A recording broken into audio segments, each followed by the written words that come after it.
All right. I think we're going. Welcome to another one of these. Getting a little bit closer to Christmas around here. Finished up a bit of shopping. Or at least I finished the shopping a while ago. Starting to get the last of the gifts here before the actual day. Though a lot of the gift exchange will be by proxy.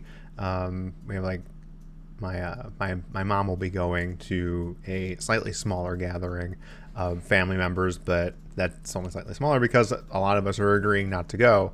But a couple of people are basically just going there and kind of representing others from the family. Kind of a weird way to do it, but it does make sure that people do get some gifts. So at least my grandma and grandpa will be getting gifts from me and things like that.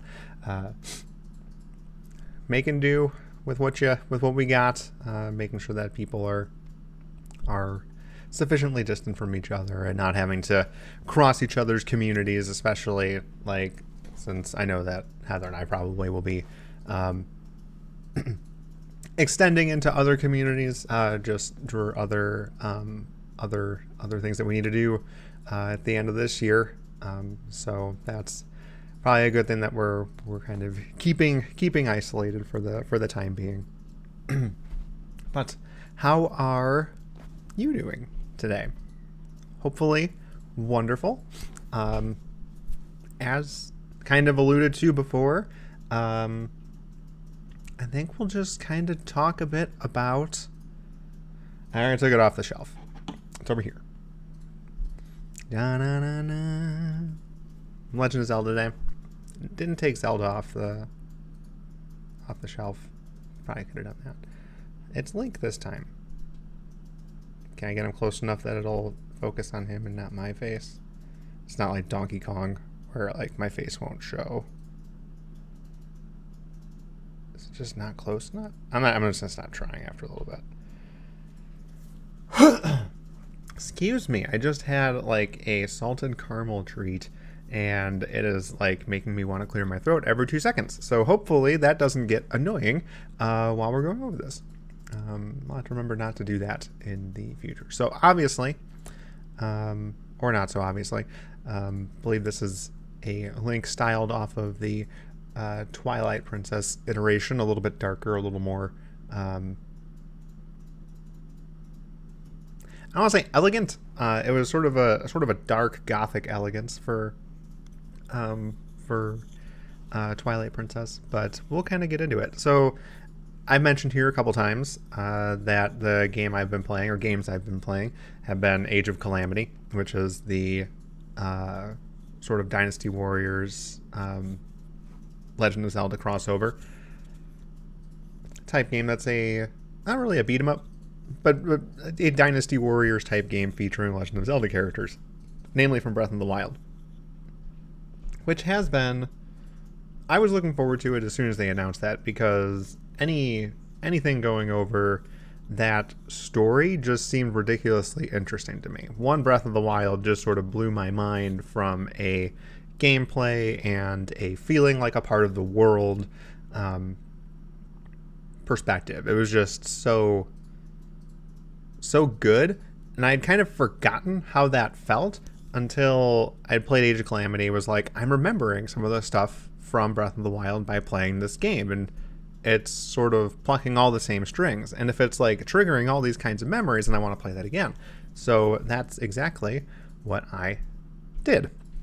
I started playing Breath of the Wild again after I completed Age of Calamity, which I 100%ed. Probably didn't need to do that. Spent probably too much time just collecting materials and things to get to the end of that. I'm gonna put Link down for a bit and say bye. Hey, bye. Hey, yeah, or something. So Legend of Zelda. Like, growing up, I didn't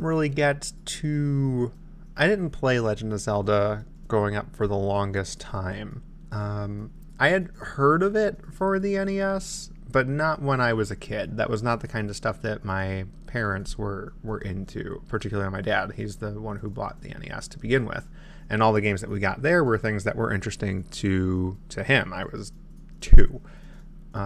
So clearly not old enough to be like, I want that.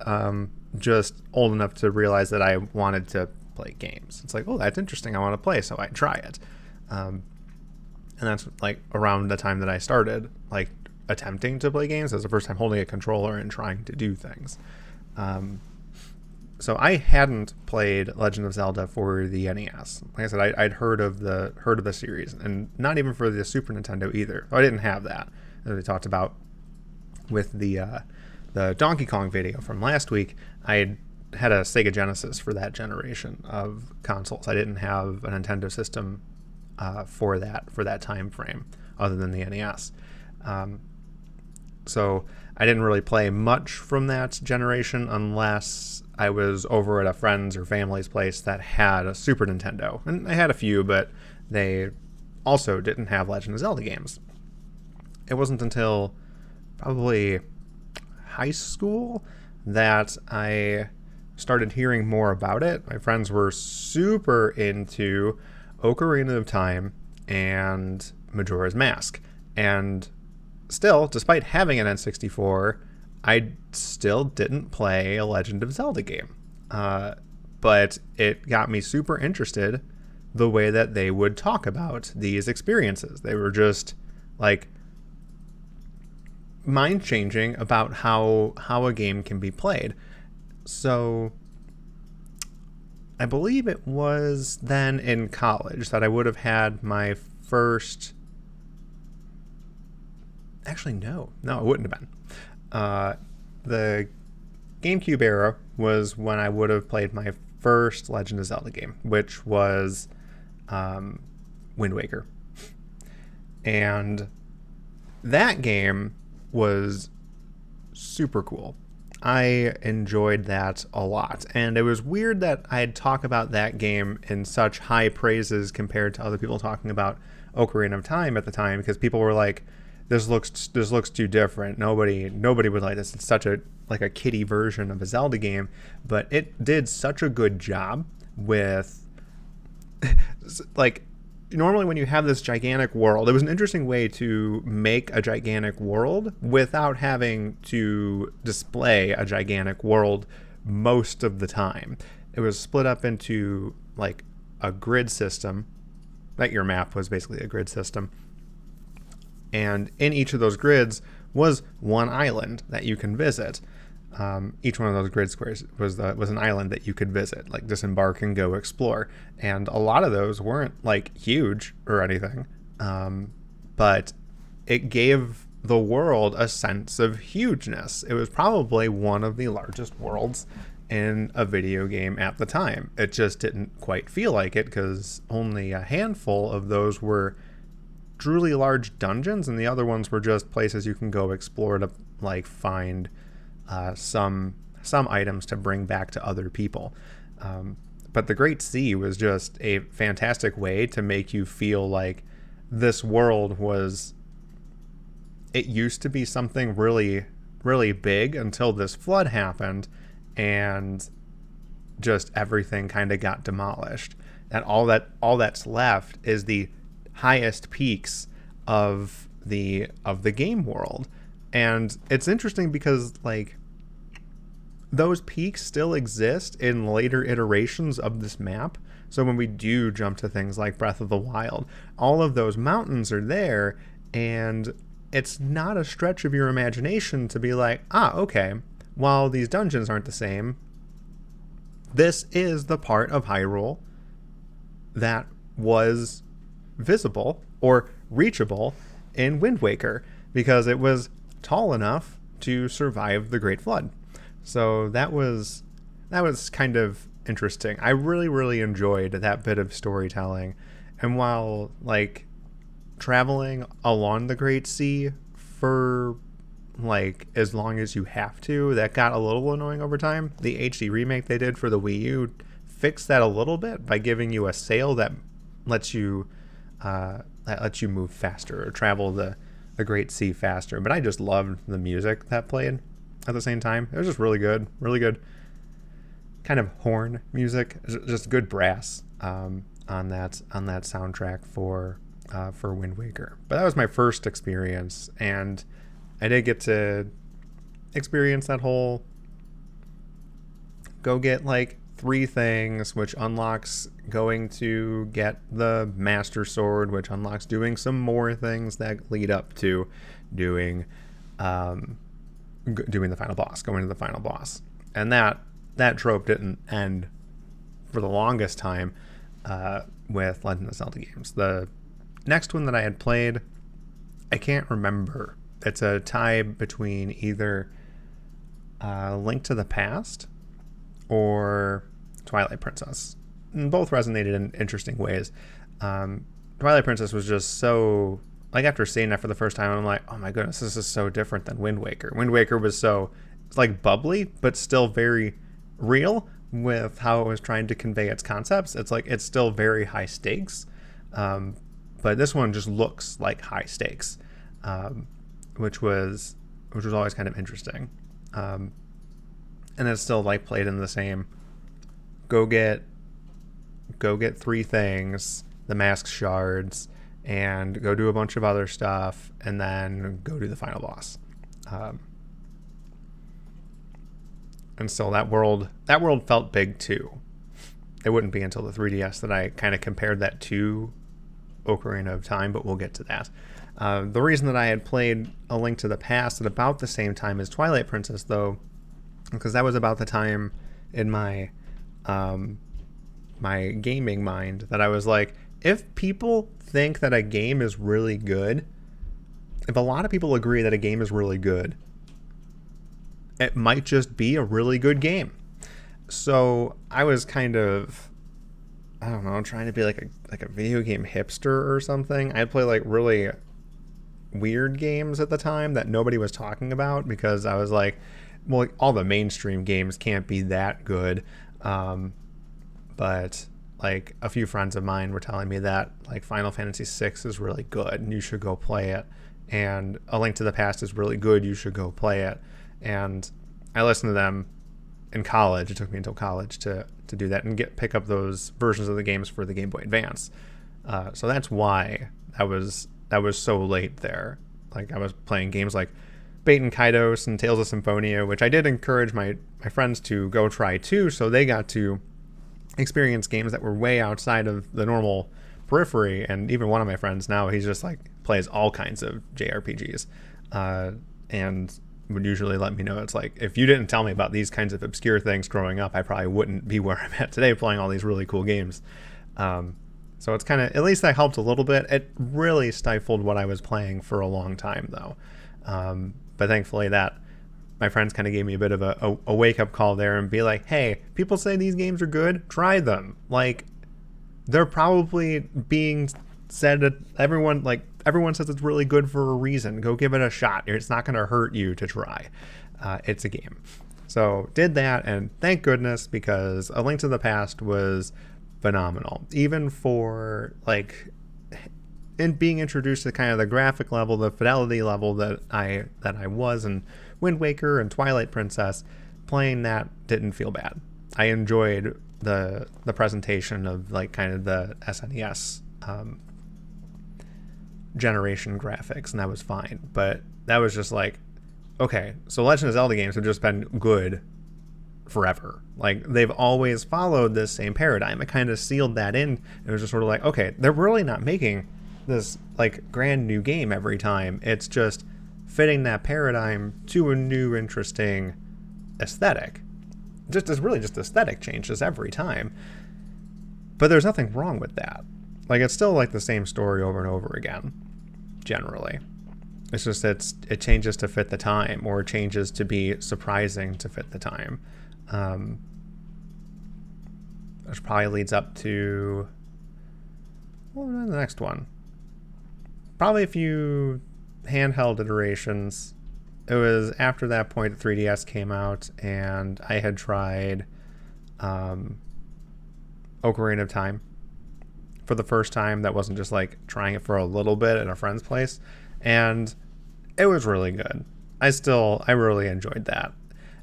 But because it happened, just because like I played it so late in my Legend of Zelda gaming career, it didn't resonate with me as much as games like Wind Waker and A Link to the Past did, which is kind of silly to say. And it might be just because I was playing on a different console, controllers different. A few things changed from the N64 version, but a lot of that was still really good, really solid, and it did show that those games really embraced that sort of one big connected world feeling, like from the beginning. It was after points like that I was like, let's go try the original Legend of Zelda, and it was the same thing. Like, no real direction, just go find things, go do stuff. And I probably wouldn't feel that level of connectedness to the game's world until Breath of the Wild. But we'll get there in a second. We're going to go through a few games, and I won't touch upon the ones that like didn't affect me too much, but after that would have been Skyward Sword, which I did really enjoy. Probably hurt my wrist a lot playing that game because of all the Wiimote waggling you have to do to fight in that game. But maybe encouraged me not to get in as many fights in that game either. But still, it was a really pretty game. I did enjoy it. It didn't stick with me as much as other games did. Wind Waker, Twilight Princess, Link to the Past, Breath of the Wild. Like, those ones just all super stuck with me. But after that, playing the there it is again. Stupid candy. Shouldn't eat candy before I do this stuff. Was the Link to the Past spiritual successor, which was phenomenal. I did enjoy that. I'm not like remembering it as much as A Link to the Past though, but it might just be because a lot of that world was an overlap with A Link to the Past's world, and you just traversed the light and dark sides, just in a different manner by going through holes in walls as being a painting rather than using a mirror. So it definitely gave them more control over like where you could do stuff like that. Not that it didn't have like some checks and balances in A Link to the Past. It just felt a little bit like you had more agency in when to use it in A Link to the Past for some reason. Maybe that's just me. Then it would have been after that Switch came out and Breath of the Wild came out as a release title for it, and just needing something to play on it initially was reason enough to get that. But oh my goodness, that game looked breathtaking. Still does. It doesn't have to look hyper realistic to just look amazing, but that's just kind of Nintendo's deal. Like, it doesn't have to look hyper realistic to be an amazing looking game. And then you start that game and you wake up and you're in the middle of this gigantic world. And even in just that first area where it's like, go get all the tools that you're going to need for the rest of the game. It's not like previous Zelda games where you're going to different dungeons to, one, do something for the story or get the bauble that you need at any point in time, but also to get another weapon or tool or item that you can use. Things like hook shot, things like bow, bombs, things like that. In Breath of the Wild, you just get them all within the first hour of playing the game, and it's really just all the puzzles deal with using those tool sets in interesting ways, and they kind of had to retool how they think about dungeons to deal with that. It's not you're going to get a weapon that will just open up all the doors in that dungeon. It's just you have everything you need, use them wisely, and you'll be able to continue, which is really, really neat. And that doesn't even touch on like how that feeling of being just put in that world and realizing how far you think you went and how little of a distance you actually traveled. And that feeling that just makes the world feel huge without feeling redundant or repetitious was just phenomenal. Like, I can't wait to see where they take that whole series next. But just over the course of like all of those Zelda games, it was, oh, pizza's done. Probably have to start wrapping this up then. But yeah, over the course of like all of those Zelda games, there's so much to learn about how you can make a world feel really, really, well, one, big, and two, really connected. Like, there are very few games where I can go through a world and just feel like it's a good world that I want to just go back to and just run around in. And Wind Waker was one of them, Twilight Princess was another, Breath of the Wild was another. They're just really fun worlds to go into and explore. You like going back to those. And you get like very little direction about it. Some of those you get more direction than others, but a lot of it's just like, go talk to some of the characters in the game, hear rumors about things, and go check them out. I just absolutely love that kind of exploration, that kind of style of conveying information about the world, because that's exactly how you would work in this world too. No one directs you where to go. You just figure out what you want to do based on what everybody around you is talking about. And maybe that's why I like it a lot. It really captures that feeling of having a lot of agency of where you want to go without really telling you where you need to go, but still giving you all of those game clues, those game cues to be able to make an experience out of it, to tell a story that's larger than your reality. I think that's a pretty good phrase to end on. So we'll leave it at that. So that's Legend of Zelda, and kind of my little trajectory over the course of that. Always looking forward to more stuff from that franchise. So hopefully it's had a similar impact on you if you're super into that. Yeah. Have a wonderful weekend. We'll catch you on Monday. Yeah. That's about it. See ya.